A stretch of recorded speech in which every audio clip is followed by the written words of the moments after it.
Hello again, this is Sam Pollock. I'm here with my team on Team Fake ID. We're going to be showing our work for Lab09 in mobile games. This time we're working on optimizations and we're working in our project IdleTD. So we've got the full team here. That's Sam Pollock.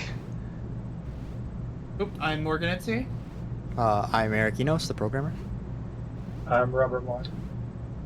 And I'm Lucas Dunster. And I'll start by showing the project. It's running here in LD Player. So you've got lots of monsters on the screen.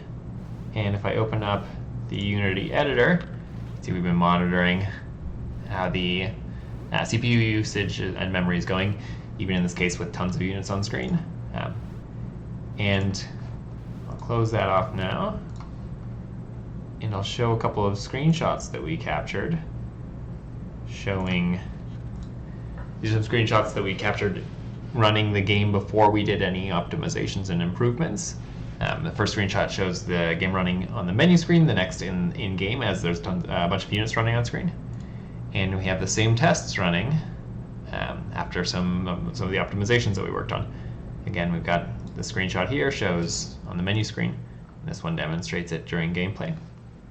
So the changes that we did in the project came down to a bunch of work pruning some vestigial update and start calls and debug calls across the project through various scripts. This meant culling the chuff on some unnecessary calls. And then next up we switched the max texture size for the development build.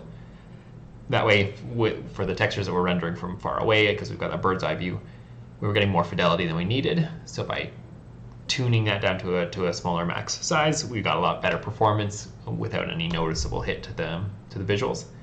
And then finally, we went across the project, tidying up unused prefabs and unused assets, so that the build size would go down. We dropped from about 600 to a little under 400 megabytes for the build size.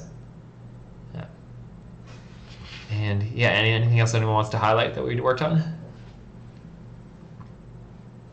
No, I think that's about it. We have some plans to add JIT pooling to, I guess, lessen performance during time, but we're gonna have to see how that actually works. If that decreases enough to warrant an initial memory boost, or the initial memory, eating up. Yeah, definitely. And we'll keep an eye on this profiler with all the features to ensure it scales properly. So yeah, that's Team Fake ID, and that was our work on optimizing for Lab9. Thank you very much.